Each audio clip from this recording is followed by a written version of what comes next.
I would say if I was going to rank animals that sound most like deer, turkeys are number one. Turkeys number When one. they're walking, just Yep.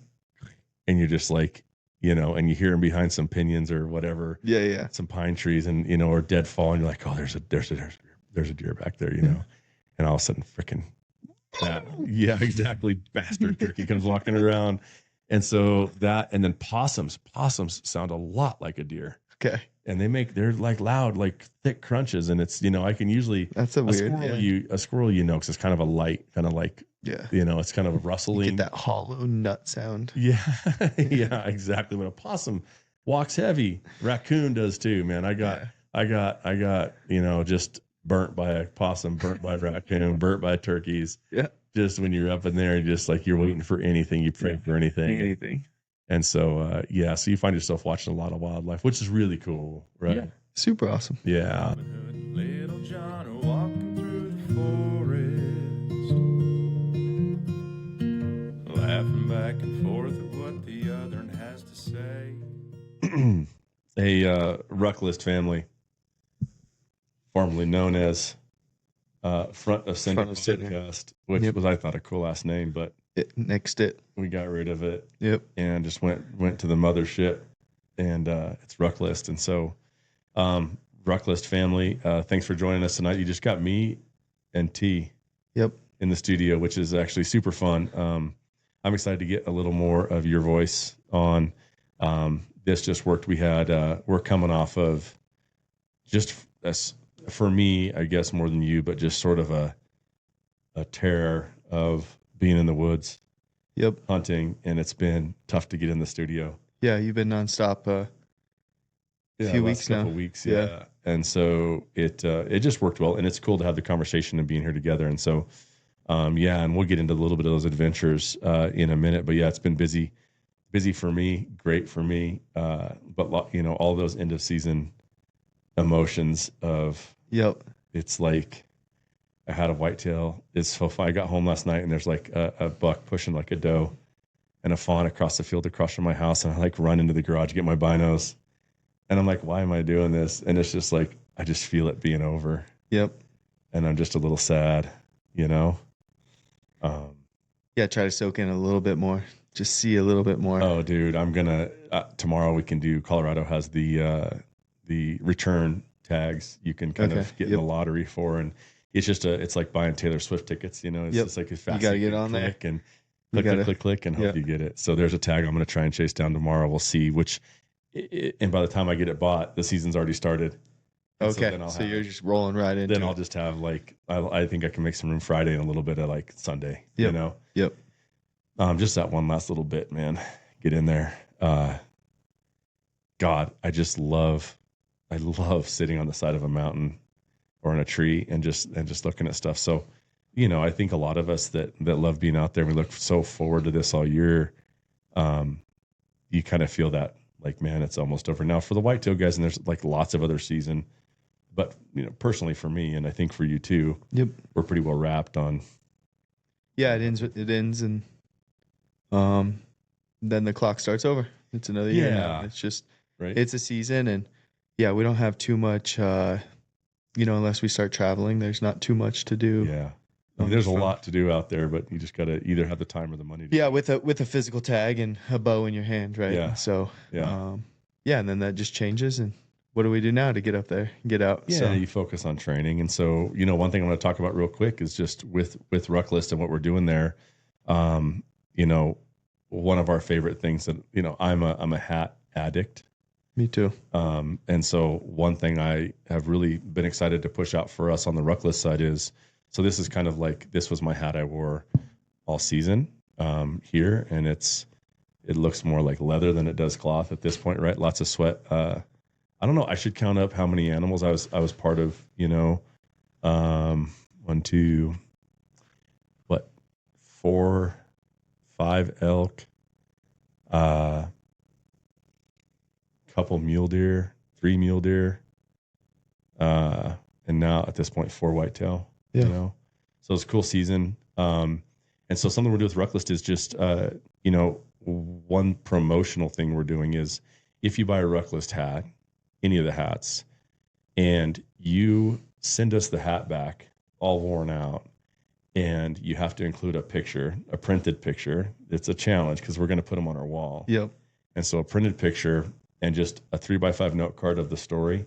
Yep. Or on whatever. I don't care. It can be on a napkin. I just want to hear about the adventure. I want to see the picture and see the hat. And we're just going to kind of do a wall of fame with the hats, with our people that are part of the family, part of the team here. And so if you've bought or been given a RuckList hat, we've given a lot of hats away. We'll send you back another hat. Now we'll try and have it be the same hat if you love it. Like, this is probably my favorite hat to wear on the RuckList side. We've got some new hats in the store that the boys like a lot. My big ass head doesn't fit these. So I'm kind of like your old school, like just like that what is this one? What do they call it? The Richardson. This is a Richardson 5 120 or 120 or something like that. Yeah. Yeah. So for me, these are cool. The guys look good in them, but I've got this thing boiled out, like pushed out to like the last button, and it doesn't work. So yeah, I'll take this. This is from Lost Hat Company. These are cool hats. Like, yeah. Super cool. The guys that are cool looking dudes, they do well in these. I'm just not that cool. Yep. I'm just stuck, man. I'm like old man now. You know what I mean? My kids make fun of me. Yep. I was buying some Nikes at the store. It's like where I was at in Oklahoma. And I sent my son Logan pictures of these shoes. I was like, dude, are these cool? Can I wear these? Can I buy these? He's like, yeah, for like a 45-year-old man, they're pretty cool. I was right in your lane, dude. Yeah. So trying to keep up, but that's where you're at, man. So send us back your hat if you want to. If you wore it out, sweat it out. I think it'd be super sick. My dream is to have just walls of adventures of that father-son, father-daughter, first bull. Doesn't matter the adventure. I don't care, but that's for us. The driver for us is just those adventures and pushing and helping men and women get out there. And so, send your hat back to us. Send us, that adventure. And then if you pay the shipping, get the new one back. It's sort of a lifetime hat warranty. Yeah. If you bought the first one. So, it's not really about the money. It's just about us, getting to share in that adventure, Yeah. Keep it coming. Yeah. Every hat, I think, tells a story a little bit. I like to, especially whenever you get one and kind of train through it, do it for some time, and then have an event for it or whatever that looks like. And the hat was special. And not everybody's going to want to give up the hat, and that's cool. I get that. I could see not wanting to, and so. But to bring them all together and have a little wall of fame there, that'll be fun. Really cool to like memorialize. Stories there. Yeah. So that's that on the hats, guys. So it's man, we got a late night one here. Me and UT were Tuesday evening. Yep. What was your evening, bro? I heard you made a trip to Buc-ee's with the kids, huh? Yeah, my daughter. She's been that was her first time. She's been asking months and months now. How long have we had the Buc-ee's? I don't know, a couple of years, man. 2 or 3. Has it been that long? 2, it's got to be 2. Okay, yeah. So anyway, I've withheld that experience from her for a while now, and how was Buc-ee's? It was good. Yeah. It was mind blowing to him. Look, it's a Buc-ee pajama. It's a Buc-ee this. Holy it's a Buc-ee this, and you see people in there with shopping carts. Yeah, like they're pushing a cart with wheels on it. And it smells good, man. The clean bath. I mean, they just know what they're doing. Those toilets are something else. Huh? Yeah, it's just hundreds of fuel pumps. Yeah, it's just you're never waiting. Oh yeah.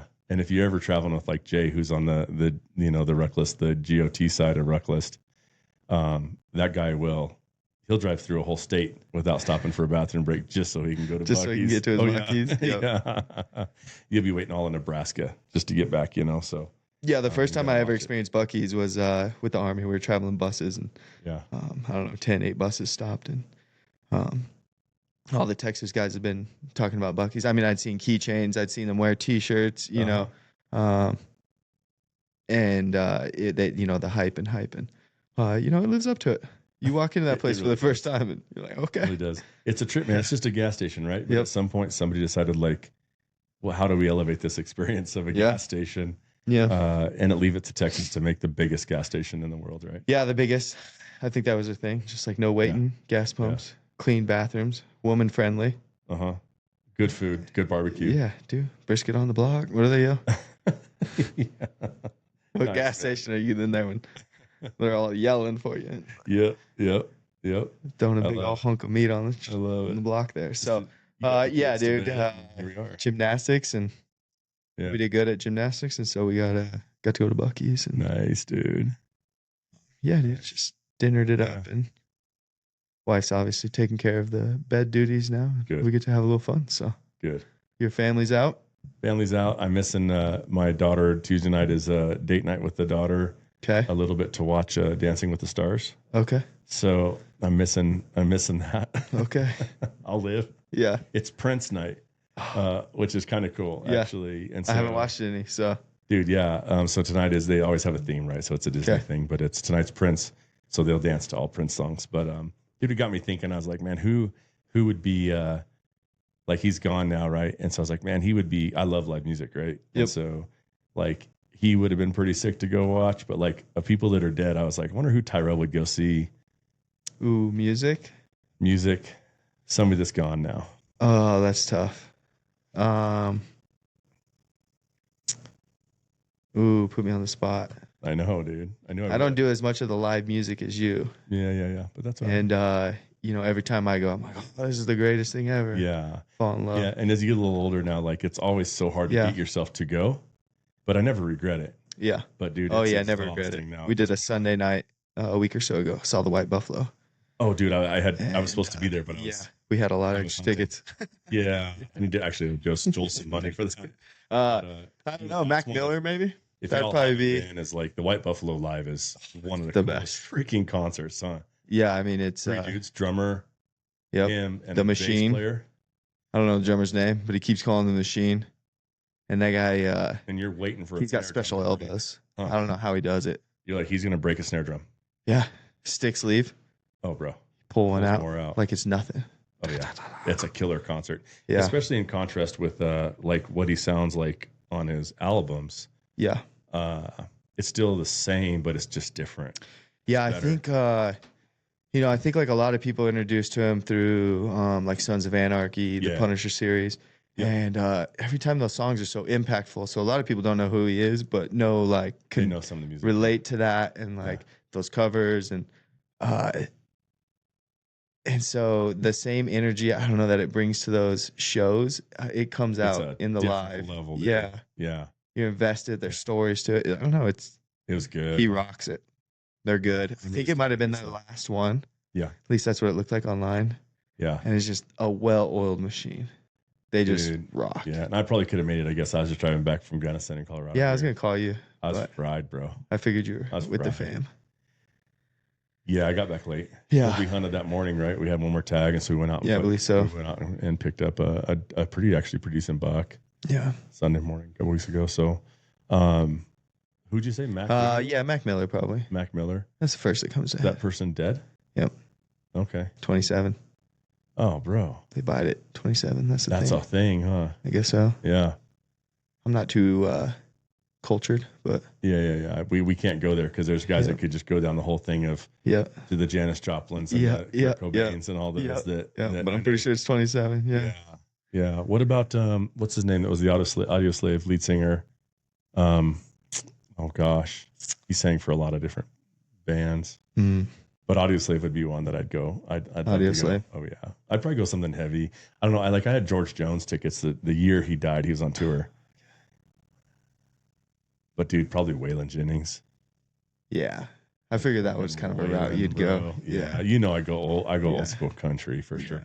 Now, if I could be picky, bro, I'd go back and like just watch like, you know, like all of them. You know, if I'm gonna, they toured, you know, and Willie and you know Chris Christopherson, who, whatever, but the whole Warped Tour of the Dead. Dead. To just see the whole thing. Yeah, those whole guys, the Highwaymen. But yeah, probably Waylon, dude. White Buffalo and the Highwaymen song. Yeah, see, crushes. Yeah, it's insane, huh? Every time. Yep. So yeah, I'm missing out on Prince and Dancing with the Stars tonight. Yeah, that's okay though. It's all right, dude. Here we are. It's all right. Watching those kids do their homework, it's like all Chat GPT these days. It's a trip. Yeah, I've wondered about that. Oh yeah. I feel like I'd be too dumb to even use the Chat GPT in my time. Yeah. Like I think I still would have just failed to do. Courtney was talking about that. She's like, "Can you believe like my generation gets like bent out of shape because they have to use still have to use Chat GPT. They don't have to do anything but click a button and they're like, oh, I got to get this. I still got to do it. I got to get it done, right? Yeah. But yeah, man. So here we are, dude. Tuesday night, coming off.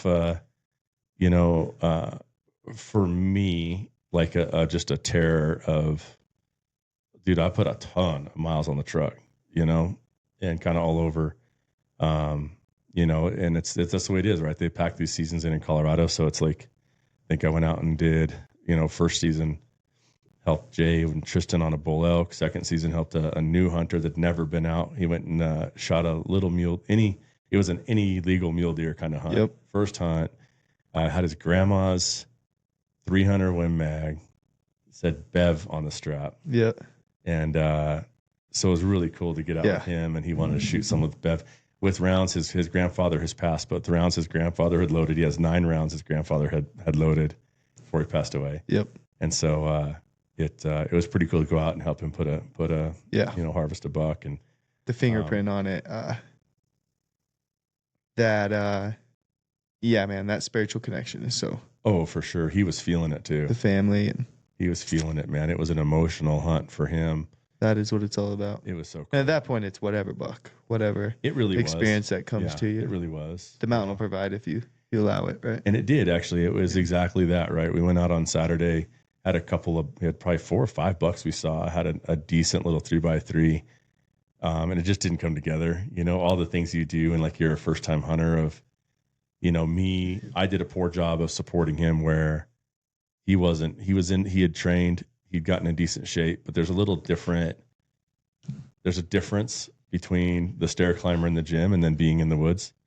Yeah. And I got excited and I just started like zipping up this mountain to get over this ridge where they had gone over. And I was just a bad helper, bad guide, bad friend. Yeah. And just, I turn around, he's halfway down the hill still. I smoked him bad. Yeah.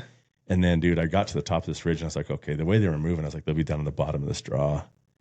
And I got to the top of the ridge and they were literally, I go over this one rock and I'm just going to peek. Yeah.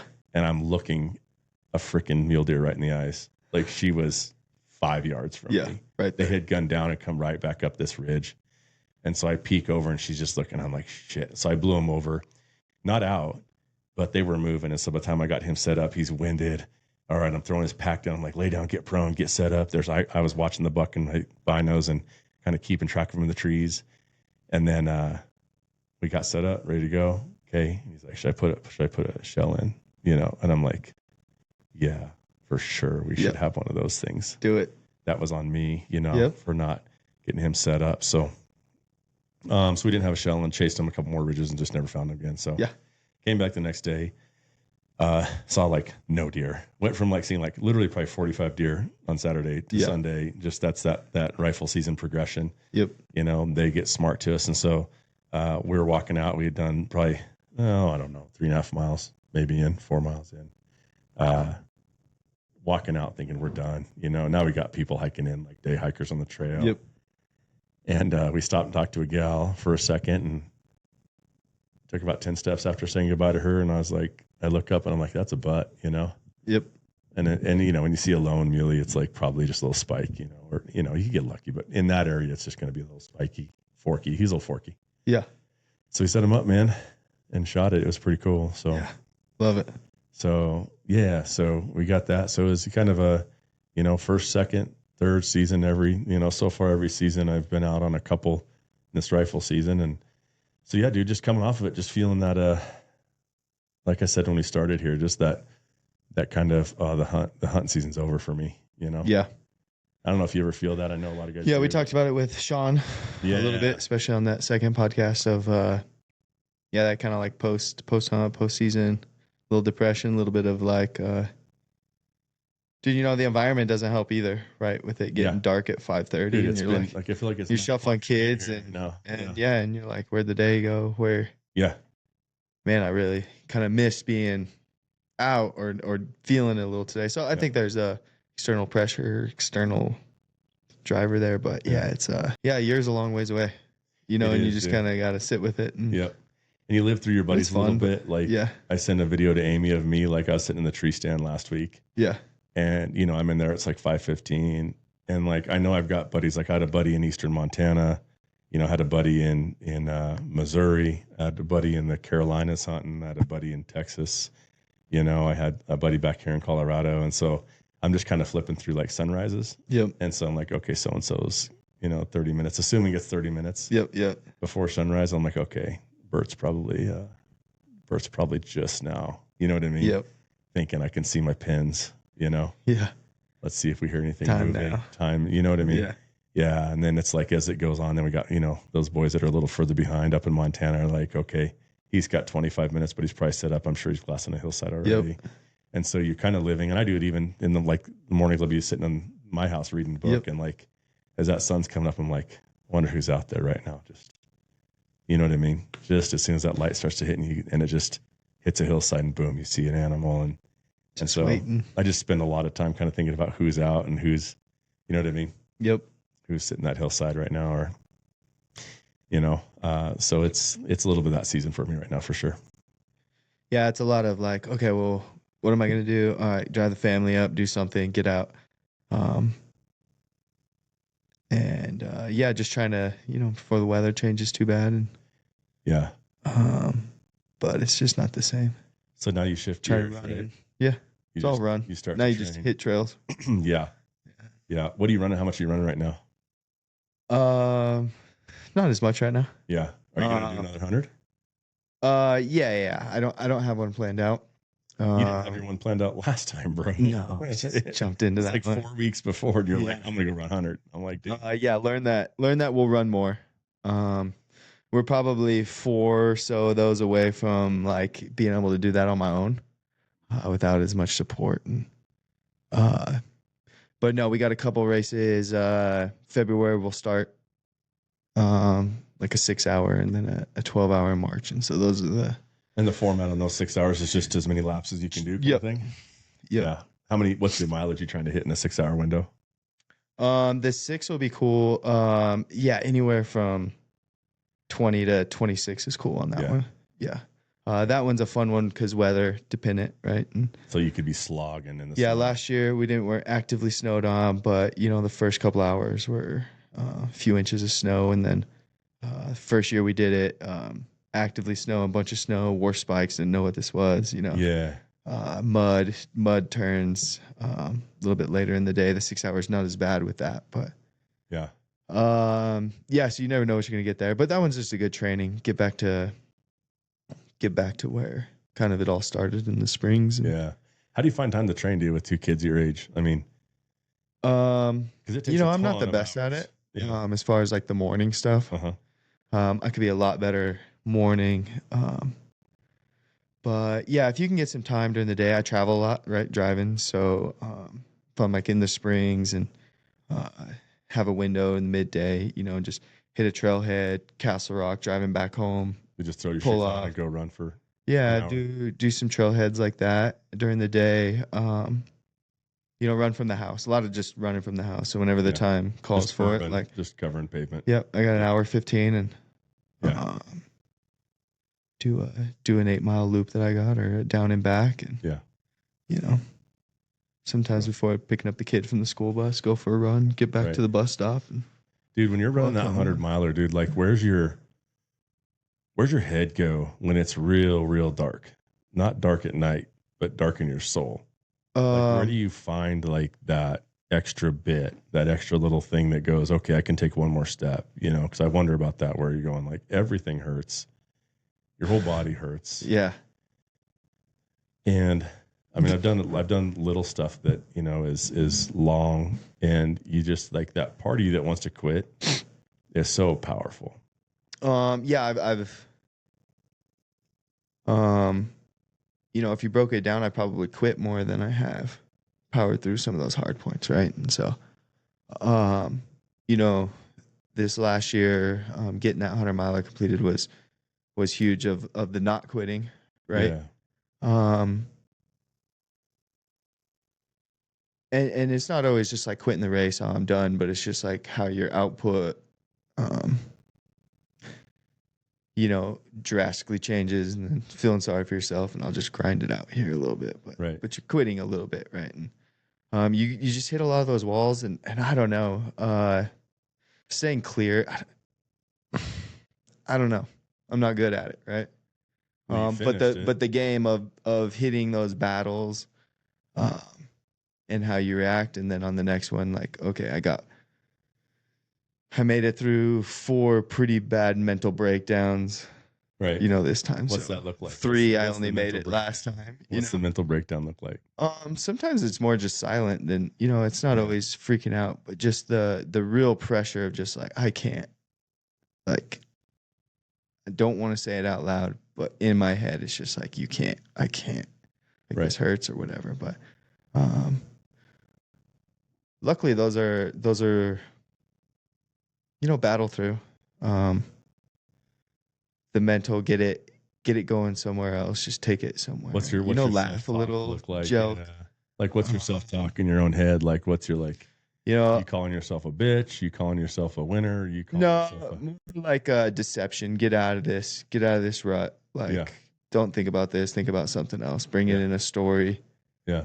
The trail running's fun sometimes because some of those moments, in the night, it's just dark in a headlamp or whatever. Yeah. But be in a middle spot, round a corner somewhere new, see something just beautiful as can be. And, take it a little more like, oh, okay, a little. And sometimes you get a little emotional there. For sure, dude. And you just kind of like the downfall, just shed it and like, all right, kind of like I give up. Yeah. Like I can't bear that anymore. Yeah. I'm broken. It hurts. Yeah. Okay, now move on. I don't need any of that extra weight anymore. Right. But that's hard, right? Yeah. So you just kind of I think like I don't know, like when you having discussions with like people who've dealt with addiction and things, and it's just like finally they get to a point where it's just like I had to give up everything. Like I can't control it anymore. Yeah. And I don't think it's the same, but kind of the same. I've just like let it all go. I'm not in control. Mm-hmm. Or I'm in control, but I'm not. This anxiety, this baggage, this weight is just holding me down. So I have to let it go and then keep moving. And just kind of. And then it's like, oh, okay, so my knee doesn't hurt as bad as I thought it did. Yeah. And then you can start having a little positive talk like, oh, okay, so it's not as bad. Okay, open up my stride. Oh, man, it actually feels better if I just open my stride and run like normal. Mm. And then, an hour later, and you're another you forget all about what you were in. Right. Right. I don't know. I'm really new to it, so I don't, or like winning some of those battles. But on that one, it was just a big, like, something started hurting, like in a pinpoint area, like my knee. Yeah. And it'd just be like, I just would take my mind, focus it in there. And then like, okay, I felt the pain. Now block it out. Yeah. And that was pretty cool to just, like it just doesn't bother me. Yeah. And that for sure applies to life too, right? Yeah, I think I so. see so many parallels, right? Where I think we get caught up in the little thing that's getting at us, and you go, what if you just let it all go? And you just kind of took some steps forward. Yeah.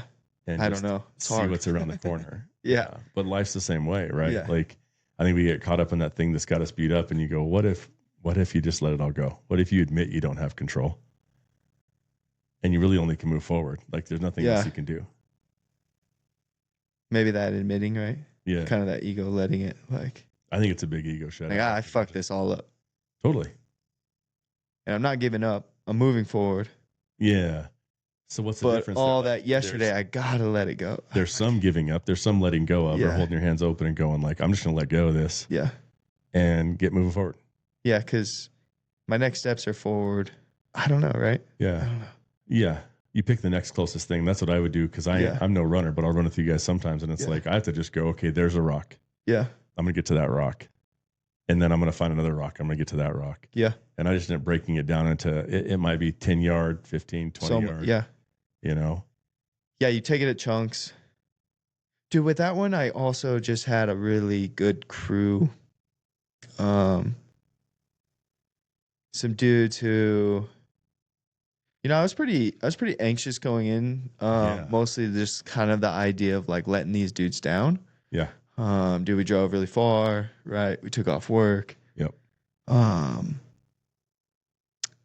It's a big thing to ask someone, and I was really worried about that, and it was really a non-factor. Yeah. Their support there and everything was just there was no quitting in it. Yeah. And I was able to keep a pretty positive. That was a big thing that I wanted to do was not ride too high, too low. Yeah. And just keep it consistent. And then just really tried to have no negativity. Right. Like if it was negative, I didn't say it. And that I wasn't successful with through the whole thing. Yeah. And I'm a shit talker. I mean, I complain, I don't know. Yep. I try not to too much. Right. But if the rain sucks, dude. Yeah. Yeah. Yeah. It's hard for me to. Yeah. And I like rain, and I like being with you, and we're in a shitty spot, but it's a shitty spot, Yeah. I don't know. So, but my big thing was like just positivity. Like if it's negative, we don't say it. Yeah.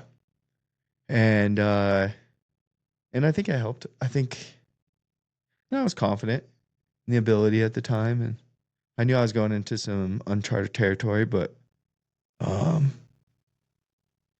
yeah, dude, I think failure. Yeah. Previous failure had I kind of had an idea. I didn't know the exact game plan of how I would tackle some of those things that I'd quit in the past, but I knew that what I was going to encounter, and probably isn't that bad. It's really cool to do something you feel like is impossible, huh? Yeah. Like it just feels like I don't think I'm going to be able to finish this, and I'm going to say yes to it anyway. Yeah, it was cool. And for me, the real big failure piece that I wanted to overcome was kind of more of the pre-too. Of kind of like, hey, this is a goal that I'm going to commit to. Yeah. And I got to get 40 miles this week, and I got to get 50 miles this week, and 50 and 50 and 50. And, yeah. With anything, I didn't give myself that much time. Yeah. So I really was like, okay, boom. In these 9 weeks, I got to go hard. Yeah. Or I got to be efficient. Yep. And that's something I struggle with. It makes you sharpen the rest of your life, though, doesn't it? Yeah, 100%. Like you drop off things. You start to say no to the concerts, or you say no to having a drink with a buddy at night. Yeah. You just go, I don't have margin for that. I've got a thing I'm focused on. Right. And like right now, you ask, how much you're running, and it's sporadic, and I don't really have like the goal right now, so it's mostly just like running. But there, it was like, nope, this is what I have to do. This is what I have to do. Yeah, yeah. And it has to get close enough to where there's that pressure, right? So it's the same with like training for, let's say for, a lot of us that hunt, like I think half the reason we do it is we have something to train for. Yeah. And so you have to put something in front of you that's close, whether it's I'll hang up, all of my, if I had tags I didn't fill that year, I'll hang up above the weight, like the pull-up bar, Yep. Something to look at and go like, hey, you don't want to do that again. You want to fill those tags. Like it's that extra, it's the extra mile, it's the extra morning, it's the extra get up an hour earlier. All those things that you train for. I think it's why you and I are attracted to the type of hunting, right? And then the most people is looking for that kind of competitive locker room, kind of vibe to live your normal life, right? Yeah, you want to feel something. I think for me, it's just feeling that pain of that pain of adventure. That. You kind of set it up, and we've talked a lot about this on the podcast in the past. It's just those, you want to stack the deck against yourself a little bit, right? And there's guys that do it. Like we talked to Sean, who does it by picking out as big of an animal as he can hunt. Yeah. I think for me, it's a lot of times it's just getting myself back in there far enough and staying back in there. And it's going to suck to wake up in the mornings. It's going to suck getting ready in a tiny little tent and the cold of the mornings. And then just that suck of it, Yeah. And it doesn't take very long for us to start bitching about stuff when you're out there. And it's so funny because we do it to ourselves. Yeah. But that's just part of it too. It's just the fun of wanting to feel alive, right? Yeah. Wanting to feel real, in a world that's like, and it's funny because you get back in town like, oh, we're back to the real world. And it's like, well, that's kind of the opposite. Like, this is not the real world that we live in every day. I don't think, right? Like the real world is out in the woods. That's real. Yeah. I say that a lot, right? Yep. Like back to the real world, back to, and reality. And it's not like, well, it isn't. I mean, unfortunately, it's you can have reality, that conversation. It's real, right? But it's not. Yeah. Like I feel like it's like I feel more real out there. Yeah. Than I do here, right? I think it just, you can break it down. The universe has so much more to offer than, Yeah. bombing up and down I-25 all day. Oh, dude. Right. Yeah. And so when you get to just go experience what, I don't know, we're gifted with this planet. Yeah. And Yeah, where's dude start, man? Like I took a couple newbies out this year, and just there's so many questions in there, but it's not always easy to find a guy that's willing to take you out for a day or two. It's hard to find that person, right?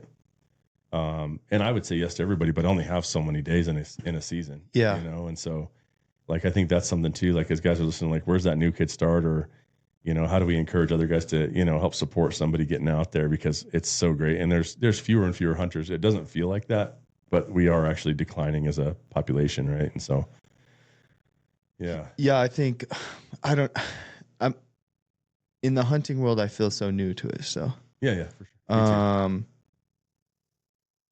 And I was very lucky. Obviously, I'd watched you guys do it for more than half a decade, I guess, before I decided to even get a bow, right? And start shooting a couple years before hunting, and then Joel's been huge for me. Yeah. Up here, that was leagues ahead of me as far as already experiencing and learning, and so that's been really huge. And so, but I don't know, my first elk hunt, I went on my own, and I was still in the Army, so I was gone for a few months, and I had time, and I, scouted a spot that I thought was cool. And, realized I didn't need to drive 7 hours and hike in for and everybody can do it 8 hours, but we do it kind of extreme, not extreme compared to some, but like, there's definitely a way that you don't have to, pack in as far and camp and that whole thing. I mean, you could really, there's a lot of very, very successful hunters that hunt just from their truck. Yeah. You get there early, sleep in your own bed. It's going to be some more driving or maybe, more windshield time, but you get up and you hike in and you find a spot to sit. Yeah. And it looks like it's rich with movement, right? Yeah. And I think what I learned from that one too was, man,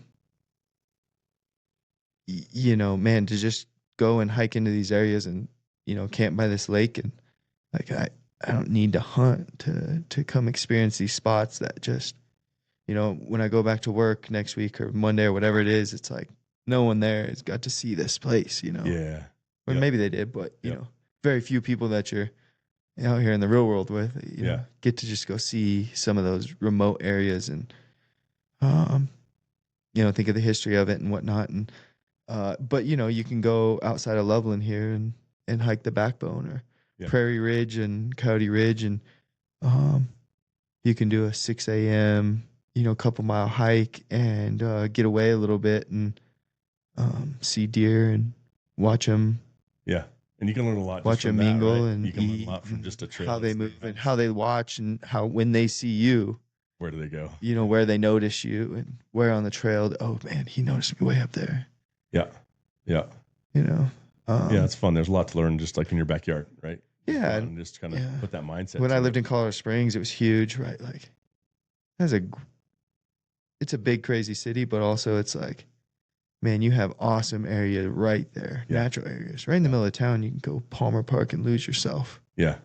And so I think if you really have, I was, I had you guys obviously, and then Instagram and Cam Haines and Joe Rogan and stuff. Yeah. And I was like, all right, I'm going to hunt now. And want to do that. And then I think once you kind of start seeing those things and get an itch, it's like, yeah, if you can go right out, most places here in Colorado at least, and go hit a trail and see what it's about. Yep. Go see how far you can hike back and take a snack and just hike in. Yeah.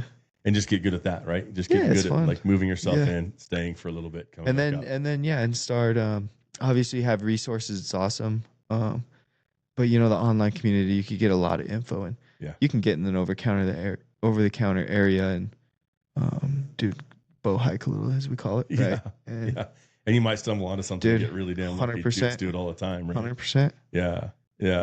But with RuckList being a gear side, man, like what's the first couple pieces of gear a guy needs? Oh, I know, right? Dude,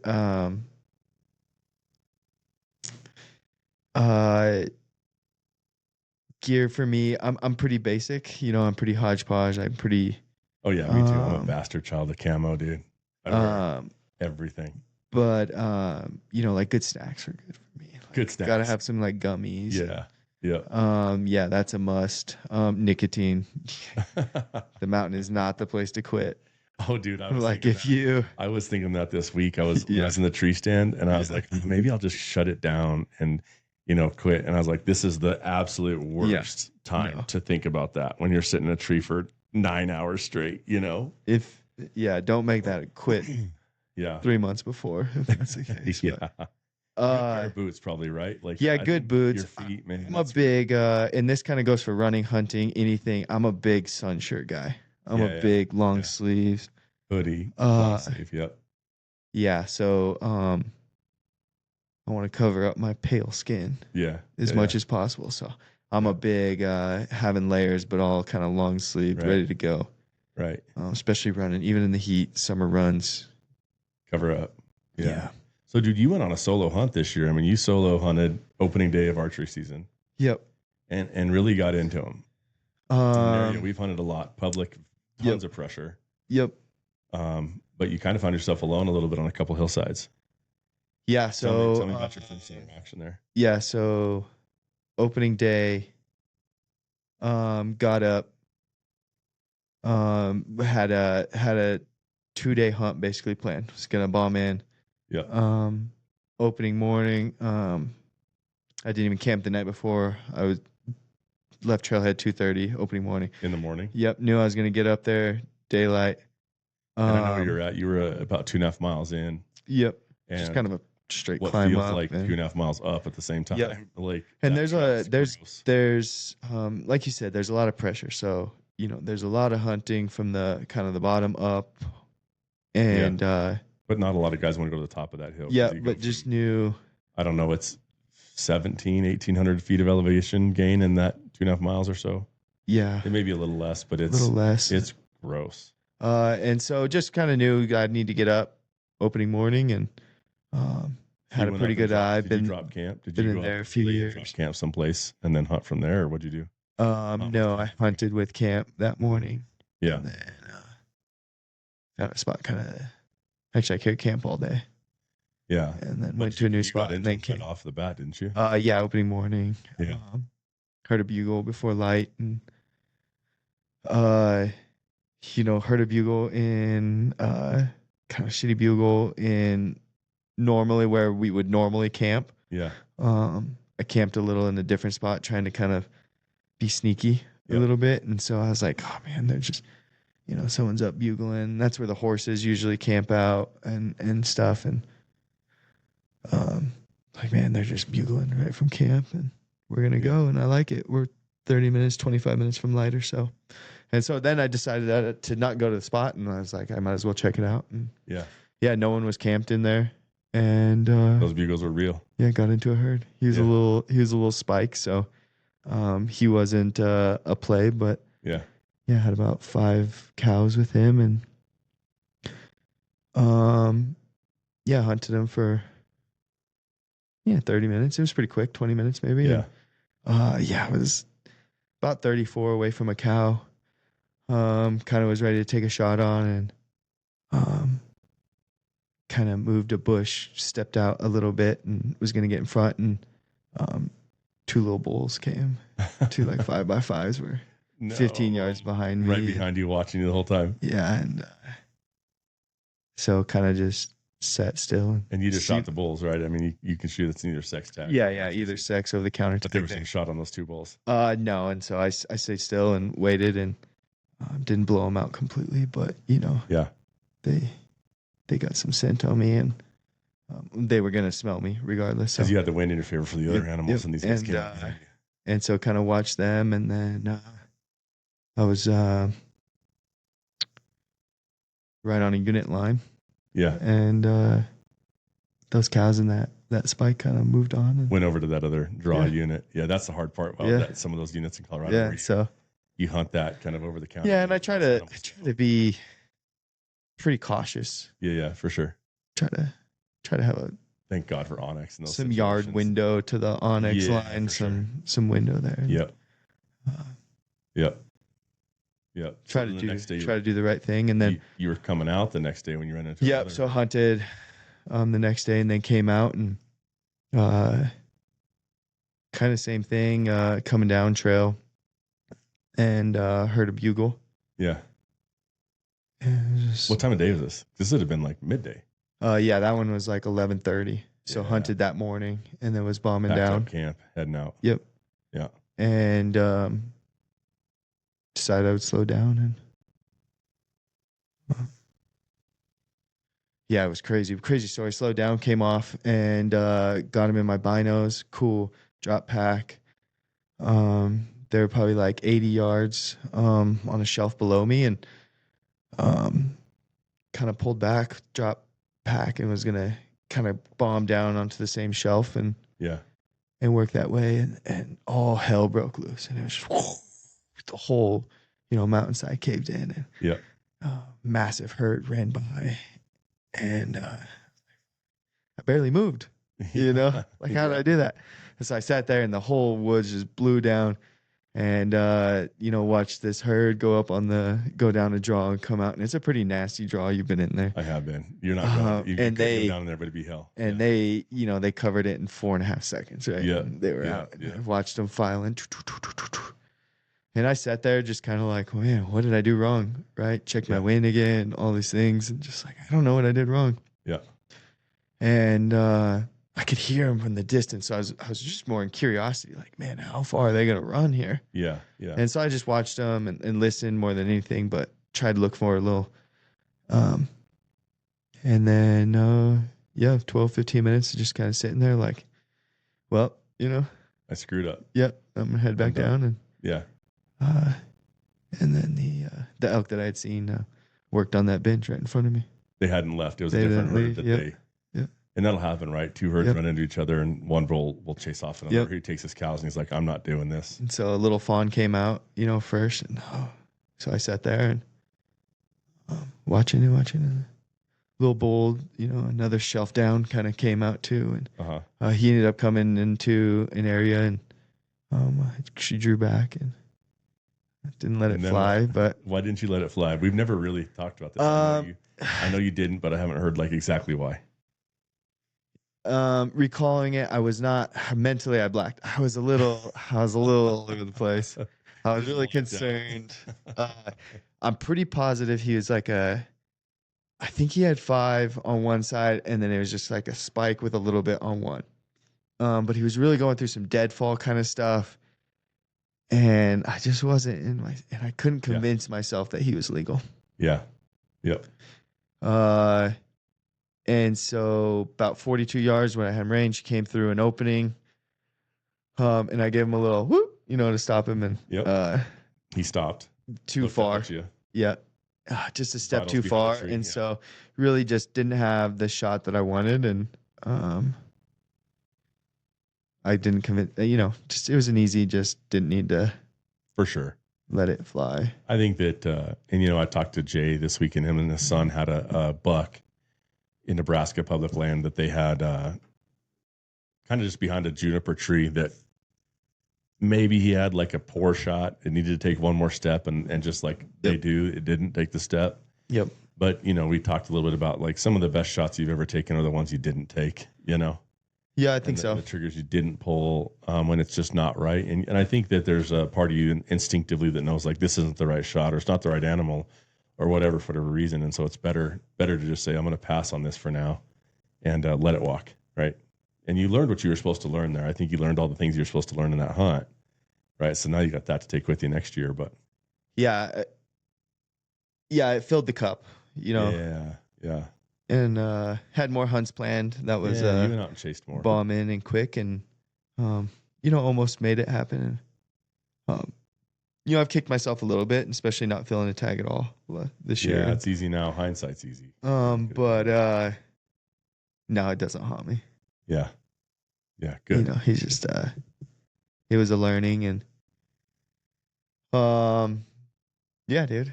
And then got out again solo and got into elk again. So ultimately just overall as a year, yeah, you were in elk pretty much every hunt you went on this year. Joel and I got in which is got a great hunt in that journey, because I know your first couple of years you saw like a bull or you'd seen nothing and you weren't. Yeah, I mean, I went. Yeah. so you're learning how to like, okay, I think I know where they're going to be. I know how to get up early, listen for a bugle. It feels like it.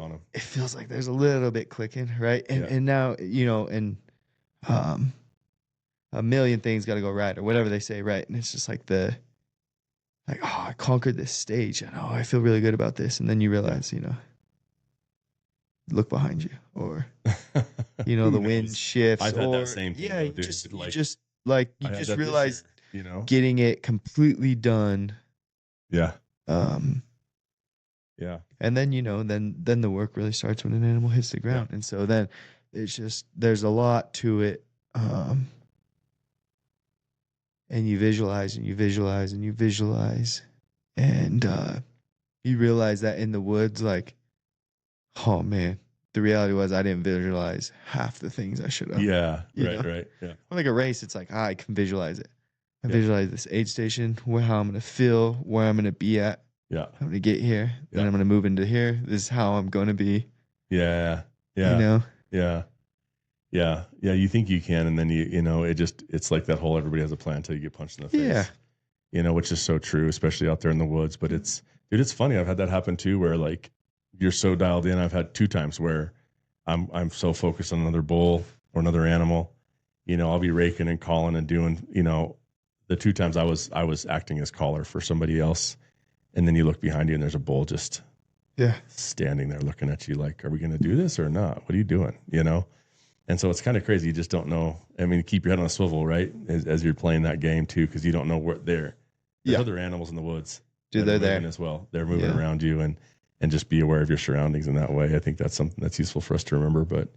But yeah, dude, I think it's just time in the woods, putting the days in. I mean, it took me 100 days of hunting before I harvested. I'd wounded 1 bull in that time and missed a shot and passed on a couple that just didn't feel right, kind of like you. Yep. And then I always hunt in a group, so it's not always. Yeah. There's a lot of times where when we hunt deep, like if you have 4 tags in the woods and you're 8 miles in, and you got to haul it out on your back, like you're not shooting 4 animals. Yeah. You just. Yeah. If you had the opportunity. If you had the opportunity for, you know, if you were lucky enough to have the chance at 4 elk. Yeah. Especially with an elk, you know, like a mule deer's nothing. Once you got a couple packed out. Yeah. Dude, yeah. You haul out 2 and it's rare to find a guy that's raising his hand saying, I'll go back in for another 3 days and do this all over again. Yeah. And so yeah, it's just getting those reps and I think you just have to have your mindset around, you know, those guys that are hunting, that are shooting a lot of stuff that they've done it for a lot of years. They've gotten good because they've been out, and I think you just got to put in your time. You have to bleed a little bit to earn it. Yeah, I think so. You got to keep going, right? Yeah. You know, the monkey on the back of that success was pretty hard this year. Had that combo with some buddies, and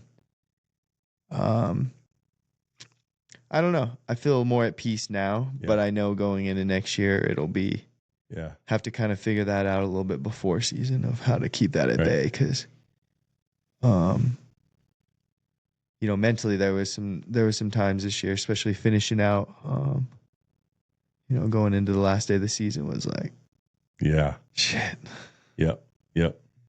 And that takes away from some of it, right? It does, but I think I've been thinking about this a lot lately, and I don't have it all fleshed out in my head, but like just sort of this idea conceptually around like those moments when you feel like a failure and you feel like you haven't done what you believe you could do. And I think that the important thing to remember is if you're around men and women that have, say, high expectations for quote unquote success for their life, it means that they at some point believe they could. Right. And they put something out there that goes, I believe I can accomplish this thing that's big. And so this relationship between like this feeling of failure, but also this feeling of belief in yourself that you can do something. Right. Yeah. And just this idea that if you're going to put it out there that, hey, I can do this, I can accomplish this thing, there's a good chance of failure, especially if you're doing something really cool. Right. But it's not everybody can do that. Not everybody's willing to put themselves in a spot where they're going to feel like a failure. Like a lot of people don't step out of a comfort zone into something that is going to put them in that position. Right. They never dare to look over the edge. Yeah. Peek behind the curtain, whatever you want to put it there, you know? And so I think that it's really common for us that are going to try and do something that's just a little bigger than ourselves. That's a little harder than we think we can do. That you're going to have that feeling of, and I have it every day, right? Yeah. That I have it every day. Like 100%. Man, I feel like I failed a little bit today. I could have done even the work life or our businesses. Like I could have tried a little harder. I could have made one more phone call. I could have pushed a little more. I find it really hard just to sit, and just enjoy and just relax. And I was thinking that's where that thought came from, is just my inability to sit and go, yeah, you did a good job. Yeah. You ran a good race today, buddy. Yeah. And it's because we grew up with that, right? It was, I don't know what football player it was a long time ago. They had won the Super Bowl, and the next day he's in the weight room. He's like, well, next season starts today, you know? And you see that and you idolize it. And at the same time, like, that's great. But finding that part of yourself that lets you say, okay, you've done a good job. You ran a good race today. Yeah. Go ahead and sit down, and take a break. Yeah. It's a weird one, right? It's a vicious cycle, right? Like, what's your favorite accomplishment, right? Like the next one. What's your favorite ring? The next one, right? Yeah. It's like, but yeah, building that pressure, to find that. I don't know. Yeah.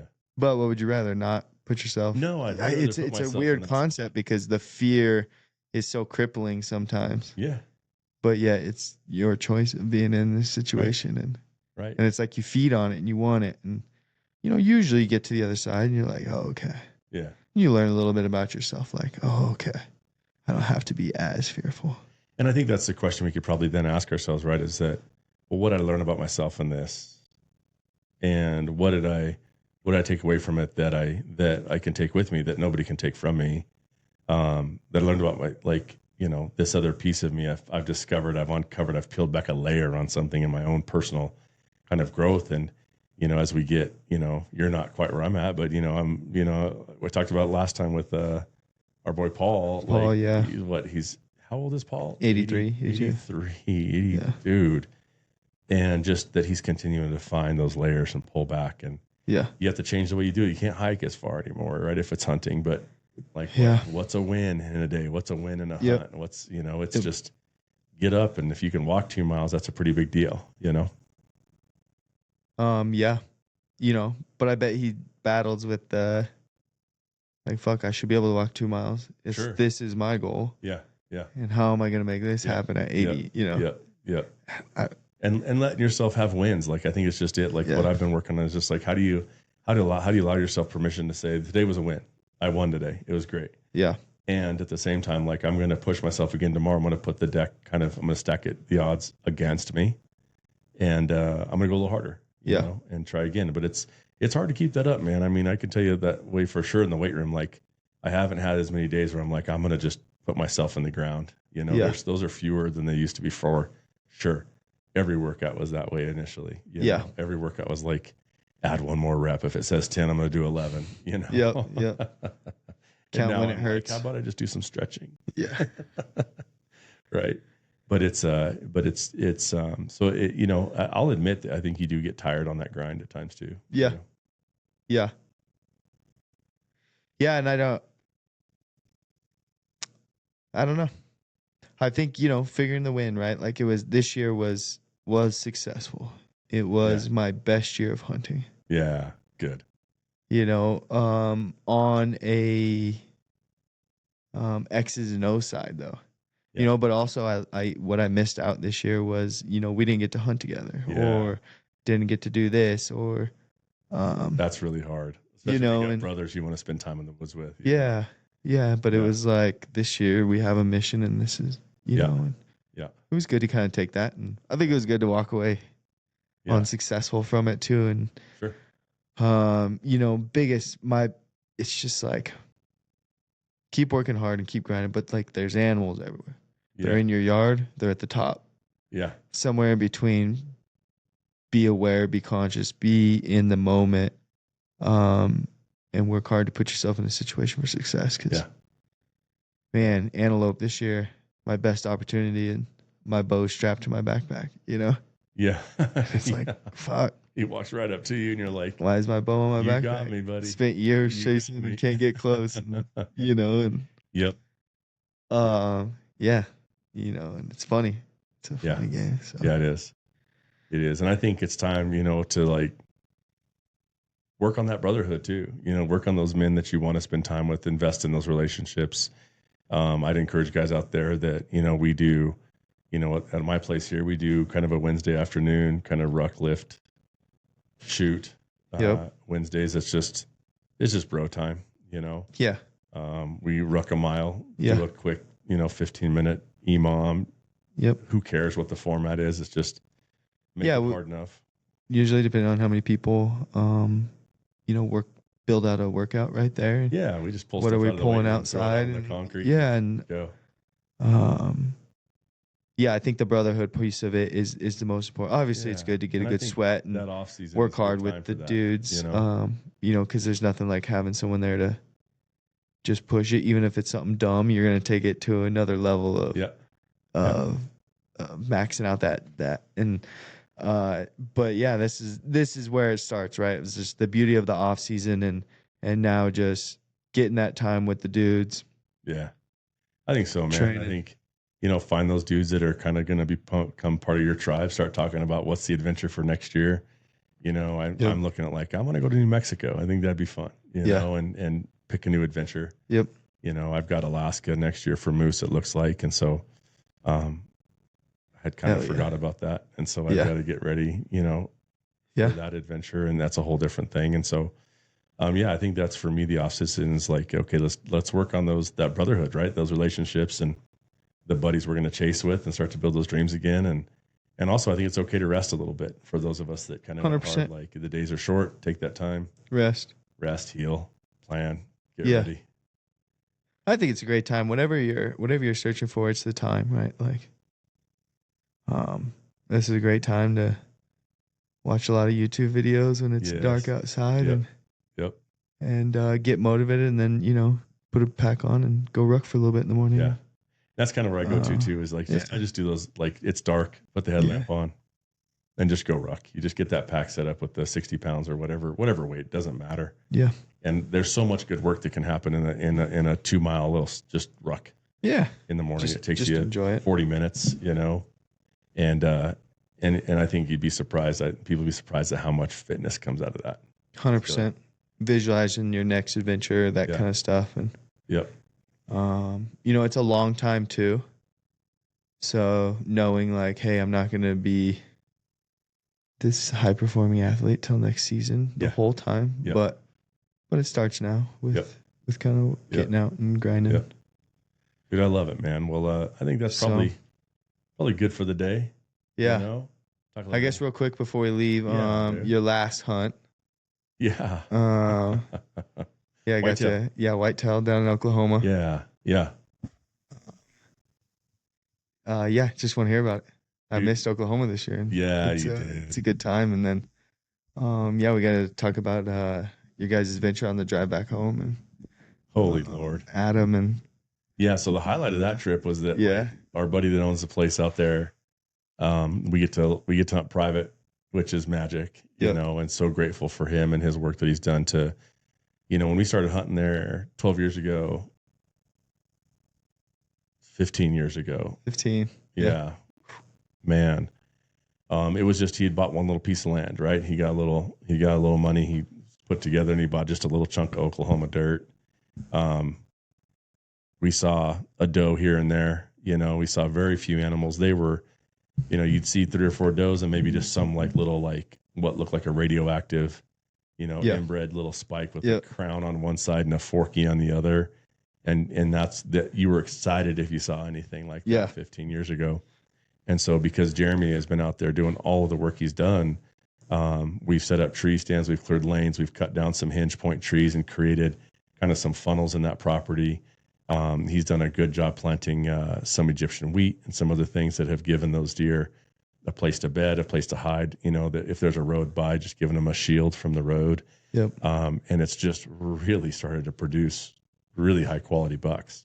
And we've shot some really great whitetail off there the last 5-6 years. It's really changed it. And so, luckily his hard work has paid off for me. And, we've gone out there and done a lot of work ourselves, but it's really been we're just, first of all, just so grateful for, a friend that's willing to to let us partake in that. And so, yeah, man. So I got to be out there for a short trip because I had to go, second rifle season or third rifle season, second rifle season here in Colorado. No, it was third. Sorry. It's just been a lot. Third rifle here, went out for a couple of days, mule deer, and then kind of came back, kind of got reset, flew out there and got to the ranch and got to hunt for 4 days. Our brother Adam was already out there. Yeah, Adam was already out there. He drove. Yeah, he drove. So which is good. He got out there first day, Sunday morning, shot a nice buck. Nice buck first morning. Yeah. So it's so fun, man, when you're out on one hunt. We just shot a buck and I get another there was one morning, dude, where it was Sunday morning of Third Rifle, Colorado. I get a buddy in Kentucky sends me a picture of a buck down. Yep. Adam sends me a picture of a buck down. Yep. I get a picture from a buddy that he's caught a big steelhead. Yeah. And then I'm like, yeah, we got buck down. It's just, I was like, what? How lucky? Jay got a buck in Nebraska right around then too. Yeah. Jay. So Jay had gotten one too. So that's all these guys. And so I'm getting these calls, I'm getting these pictures, and just feeling like so blessed, man, to have these friendships and these dudes out just experiencing and just doing this, feeling it. And another buddy sent me a picture of a big old pumpkin brown trout, and it's just like, what a cool time of year. So so it was cool. So Adam got that buck down first day, nice whitetail. And, so when I got out there, part of it for us out there is they're just such good eating deer. Yep. And in Oklahoma, you get 2 bucks and 4 does.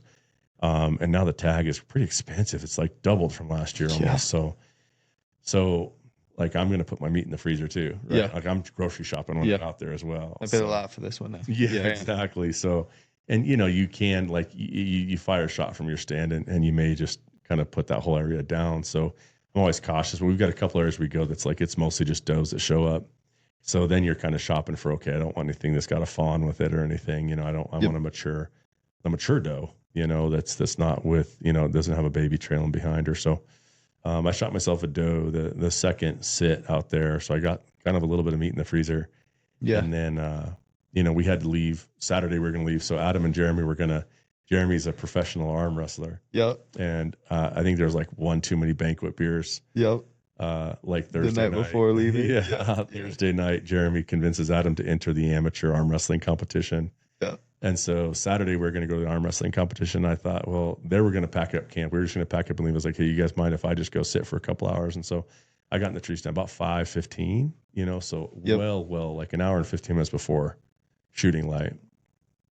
And we had just seen a lot of activity. And so I thought, if I'm going to get out there real early, let the woods settle back in. I think I blew out a buck and 2 does. I couldn't see them. Yeah. But I'd heard, just like wheezing and some grunting in the woods behind me about 20 minutes after I blew them out when I was walking to the tree stand. And so, so I think it was the right move, because I think if I'd done that closer to shooting light, it would have ruined the area. But, right off the bat, right as the sun comes up, I have, a pretty good 8x buck come through, really good mass, just not quite tall yet. Yeah. And because now we're being picky, which feels absurd, because when you hunt in public land, you're just like happy to see anything. Yeah. But you're trying, you're not that it's not a big enough property they're going to stay on there. Yeah. But it's something that's just like, let's just see if we can't just kind of, help grow some decent deer out here, And so, so I passed on that, and then passed a little 8 basket buck. Just, he's going to be beautiful someday if he lives, Yeah. And so I was texting Jay in the tree stand, because they're packing up camp in Nebraska. They had shut down. And so they're packing. I'm texting him, I passed a buck. I can't believe it. I'm an idiot. I should have shot him. And as soon as I send that text, I set my phone down on the tree stand seat next to me. And I thought, I'm pretty much done for the morning. It's about time to pack it up. And I look to my right, and all of a sudden I just see bone moving through the woods first. I'm like, oh, that's a shooter for sure, Yeah. So I was able to kind of grab my bow. Just that wonderful moment of just your heart rate just hits whatever 220. You know what I mean? Yeah. And that's what I'm looking for out there, right? It's just that moment where you're just like, oh, here we go. This is it. This is that moment. And it was just perfect. He walked right in front of me at 40, stopped, just like, hey, here I am. You can shoot me now. And I freaking missed him. Shit. I shot right underneath him. I didn't know that. Yeah. I shot right underneath him. Shit. And so I was pissed, and he sees me, he looks up, and he just kind of bounds out ends up at like 55 yards, maybe 60. I still don't exactly know. I know where my blood was, but I don't know where my arrow went. Yeah. I think it went out of him and kind of up and it went into that winter wheat. Yeah. And I just never found it. So I don't know exactly, but I ended up standing up, which I think that any whitetail hunter that's listening right now is going to say I'm an idiot. Okay. I don't know why I stood up. In the stand? In the stand. Okay. And it was easy to stand up, and it made a little noise, and he obviously knew I was there, and I was moving, and it just distracted him enough. I think that he was like, what the hell are you doing up there? And I don't know why. And you know how that is in the moment. I don't know why I decided I'm going to stand up. I pull it out. I pull another arrow out. One arrow falls out of my quiver while I'm pulling. I think I'm just like grabbing at shit. You know what I mean? Yeah. And so this arrow falls, clinks, and he's still looking at me like, oh my God, I've boogered this thing so bad. Yeah. You know? Dude, I'm shaking, you know? and I'm like, there is every mistake makes you shake. I've made all the mistakes, dude. It's like, I've already missed him once.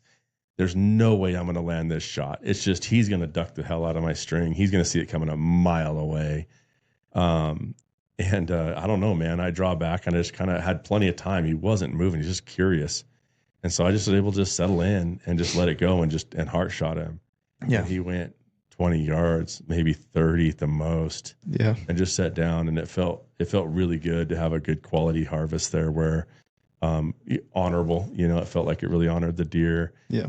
It was the last of 4 of, I think it's the Grim Reaper. Gosh, I feel horrible. I think it's the Grim Reaper 3-blade mechanical. Okay. That Wayne Endicott from the Bow Rack gave me.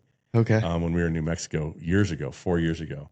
Yeah. And I wasn't shooting them at the time, and I had a bunch of severs I had bought, and I really liked the sever broadhead. But I'd run out of severs, and I had those from Wayne. I was like, I'm going to shoot these this year. So, you know, I was lucky enough to be able to shoot. I shot my bull with one of them this year, so I sent Wayne a picture of that. Yep. And I shot a doe, and I shot this buck with that 4-pack of Wayne. So I've still got one more in the pack. Nice.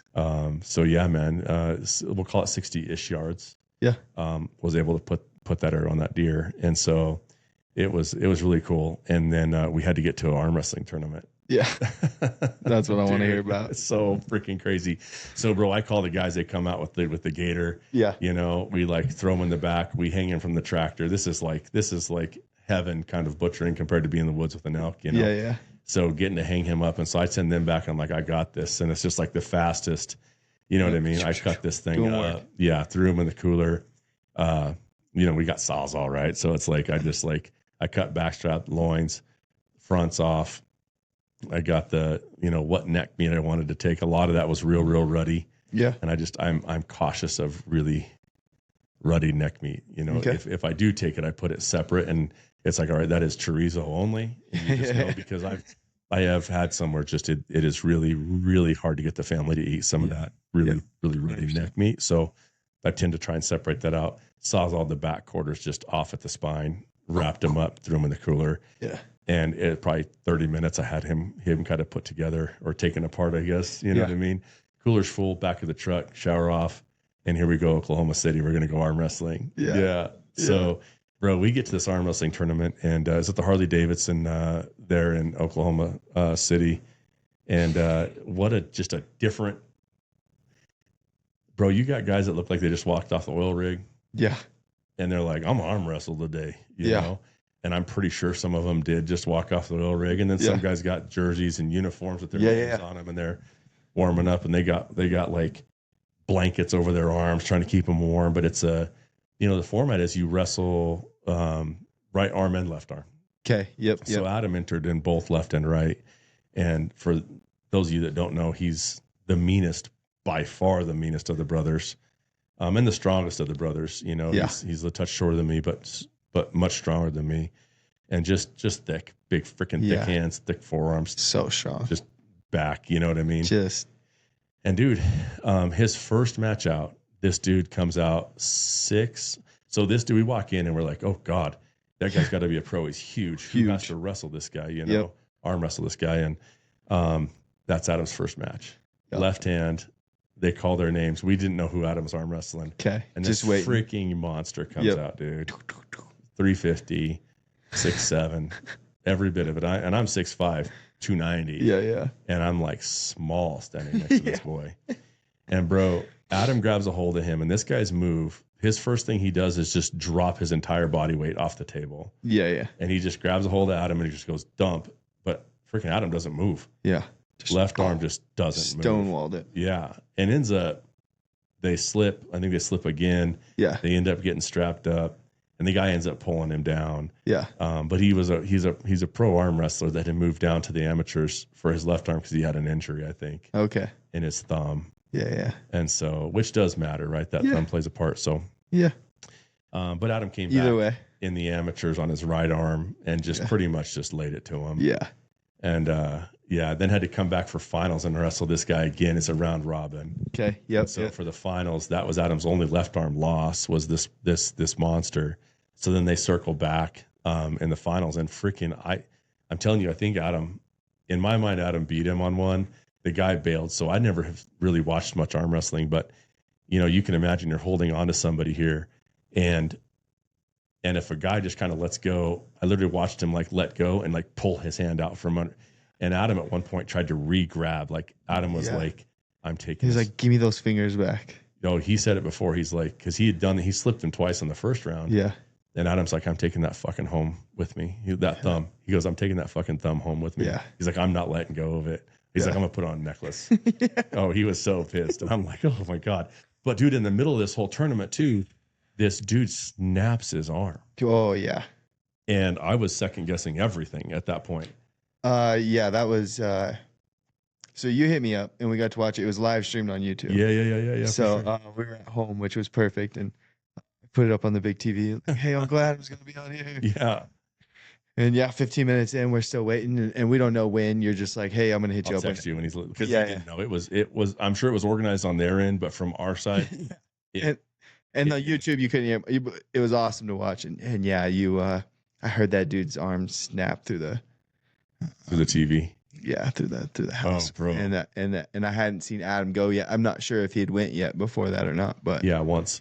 It was nasty. Yeah, it was. Yeah, and then dude, you're straight to surgery. Like it's no good. Like the ambulance came, picked him up.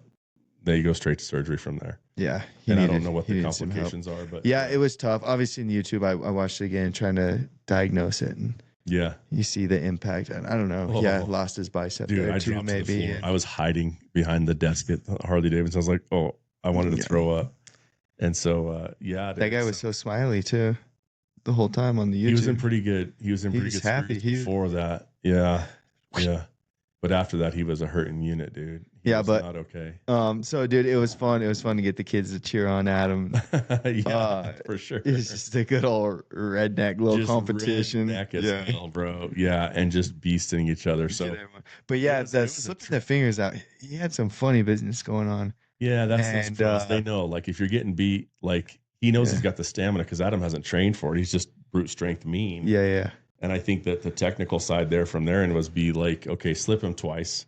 He's worn out. Strap up. And now my hand doesn't really play a factor as much anymore. Yeah. It's just dead weight. You know what I mean? I don't have to hold on. I just got to hang off this thing and make him earn it. And so and nothing against the other guy. He was a freaking super nice guy. Yeah. Really cool. You know? It's a game. But we will see Adam training for arm wrestling. Yeah. I can guarantee it now. I watched him when he walked away from there, and all I saw was the YouTube, but yeah, I could see the fire, the anger. Sure. He was ready for the next one. And I knew that the next, because I think then he finished with right hand after that. I was like, no, just straight those kids. Yeah, no one's gonna stop him at this point. Yeah, I felt bad. Yeah, and so we'll see him training for arm wrestling now. Look for something hard. He's made for it, and so he'll do good. But it was really cool. Also, it took forever. Yeah. And so we're done with this hunt. I'd gotten up at 5. Yeah. And it's like, okay, now we're 10 hours away from home. It's 6 p.m. It's dark, here we go. Right. So it was, that's that windshield time of just, we were going to stop halfway, decided just to make it all the way through. So it was lots of coffee stops, lots of Red Bull stops. Grind it out. Did he win a steak or something? Did he win anything? He won this pretty good medal. Nice. Yeah. And I think he got a hat he'll never wear, but Yeah. So that was it for that. Yeah, nothing, no big prizes. It was kind of like, well, we're done. See you later. thing. You guys it was a trip to see. There's some old dogs there that were beating the young guys too. Yeah, there was a couple. Yeah, it was really cool to see those old dudes. They just look kind of stoic. Oh, for sure, and just gristly. Some of them with solid necks. Yeah, those I old don't dudes. know It if was they've pretty cool to looked- see. I don't know. No, they don't. They don't look around. No, they just look straight forward at you. Yeah, they were. I don't think Yeah. they ever back out of the driveway. No, they can't. Dude. No. So it was a cool experience for sure to see. That's so fun. Very, very different environment than I'd ever been in, and so it was cool to see. But yeah, man, It's kind of a fun way to end a hunt. it was a super cool way to end a hunt. Right? We had we had 4 coolers full of meat. You know, our stuff was packed, ready for the drive. Let's go finish it off with an arm wrestling tournament and just top off this hunt. So it was pretty cool. Sweet. And dude, whitetail hunt camp is just so much fun. Yeah. Man. The days are short, so you're getting home, make a good meal. You know, we don't have internet or anything out there, so we got a DVD player and an old TV leaned up against the wall. And I don't know, we watched some old finding old DVDs to watch, and that whole thing. It's just a good time, man. Yeah. You know, falling asleep on the couch and crawling to bed and get up early in the morning and do it again. And just that time in the tree stand too, for me, is just so nice, man, just to sit and reflect. You find yourself being like an amateur bird watcher. Yeah, 100%. And so you just kind of watch some birds, watch a possum. Early November is a little better than right before Christmas too, weather-wise. It's a nice time of year, bud. Yeah. It was really nice. The weather cold. was perfect. The snacks were dialed. Yeah. You know what I mean? And Good. so that's how it is. That's that prep for whitetail hunt. And you're like, okay, I got a time at like no little Debbie's till 9:15. You know what I mean? Or whatever. I can't crack into it.